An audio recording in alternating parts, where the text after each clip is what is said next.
పక్కన సాక్షి వార్తలు రాసుకొచ్చింది. విద్యా దీవెన, వసతి దీవెన ఈ రెండు, అంటే ఫీజు రియంబర్స్మెంట్ డబ్బులు ఈ టైంకి పడిపోతాయి, పడలేదు. ఇప్పుడు జగన్ బాబు ప్రభుత్వం ఇట్లా చేసిందంటూ కొంతమంది పేరెంట్స్, కొంతమంది స్టూడెంట్స్కి సంబంధించిన పేర్లతో ఒక ఐటమ్స్ సాక్షిలో ప్రొజెక్ట్ చేసుకొచ్చింది.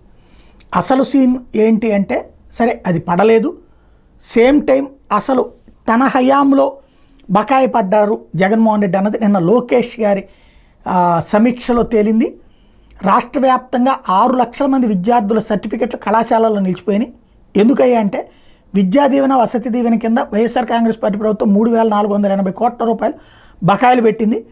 ఆయా విద్యా సంస్థలతో మాట్లాడి ముందు విద్యార్థులకు సర్టిఫికెట్లు అందించడానికి చేపట్టాల్సిన చర్యల్ని గురించి చివరికి లోకేష్ చర్చించాల్సి వచ్చింది.